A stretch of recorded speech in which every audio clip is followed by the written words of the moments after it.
En effet, la journée a été longue hier pour les députés israéliens qui ont essayé de trouver un accord sur la date des prochaines élections. L'opposition veut le 25 octobre, tandis que la coalition désire que les prochaines élections se tiennent le 1er novembre. Pour le moment, donc, les députés ne sont pas d'accord pour cette date des élections. Par contre, ils ont décidé que l'actuelle Knesset sera dissoute jusqu'à mercredi minuit.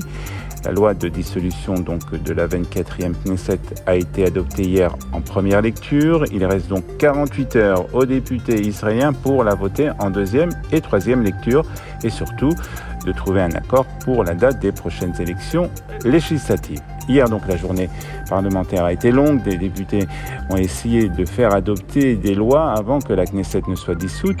En effet, à partir de mercredi minuit, il sera impossible de faire adopter aucune nouvelle législation avant les prochaines élections. Parmi les lois qui n'ont pas été adoptées hier, celle qui empêcherait des inculpés de devenir Premier ministre, il s'agit d'une loi qui avait pour but d'empêcher Benjamin Netanyahou d'accéder au poste de Premier ministre après les prochaines élections. Elle ne sera donc pas présentée aux députés. Par contre, les députés ont accepté de distribuer 30 millions de shekels supplémentaires pour le financement des partis aux prochaines élections, justement. L'opposition et la majorité ne sont pas tombés d'accord sur la loi du métro. Si cette loi ne passe pas avant mercredi, cet énorme chantier de 150 milliards de shekels sera bloqué pour plusieurs mois. Et puis on pensait que la grève des enseignants était terminée. Eh bien non, en raison d'une impasse dans les négociations entre le ministère israélien des Finances et le syndicat des enseignants pour une avancée concernant l'augmentation des salaires, une nouvelle grève générale aura lieu aujourd'hui dans tout le pays. Un haut responsable des finances a déclaré après la réunion les demandes de la chef du syndicat des enseignants, Yafa Ben David, ne sont pas fondées. En effet, elle exige que le salaire d'un enseignant débutant soit de 10 500 shekels, tandis que le ministère des Finances est d'accord pour un salaire de 8 600 shekels, une différence donc de 2 000 shekels.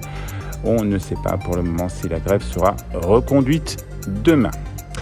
Puis une réforme facilitant l'avortement, présentée par le ministère de la Santé Nitzan Horowitz, a été approuvée hier par la commission du travail et de la protection sociale de la Knesset. Elle va permettre notamment aux femmes d'avoir accès à un avortement médicamenteux dans les caisses de santé sans avoir à se rendre à l'hôpital pour en bénéficier. Par ailleurs, les femmes désirant avorter n'auront plus à comparaître devant une commission ni à s'entretenir avec une assistante sociale comme c'était le cas jusqu'à maintenant, des procédures jugées dégradantes et archaïques par le ministère de la Santé. Les formulaires de demande d'avortement seront numérisés et les demandeuses n'auront plus qu'à se présenter physiquement devant une commission. Le rapprochement entre Israël et le Maroc continue, même sur le plan militaire. Israël participe pour la première fois en tant qu'observateur à une grande manœuvre navale et aérienne qui se déroule ce mois-ci au Maroc avec la participation de 7 500 militaires de 10 pays dont les États-Unis, la Grande-Bretagne, la France et le Brésil. Il s'agit du plus grand exercice militaire en Afrique. La participation d'Israël à cet exercice s'inscrit dans le contexte de la reprise des relations entre Jérusalem et Rabat, entérinée par la signature des accords d'Abraham en décembre 2020. Et puis pour terminer, on va terminer par une bonne nouvelle pour les amateurs de foot. En effet, le trophée des champions aura lieu en Israël pour la seconde année consécutive. Vous le savez, c'est le match qui oppose le vainqueur du championnat de France à celui de la Coupe de France.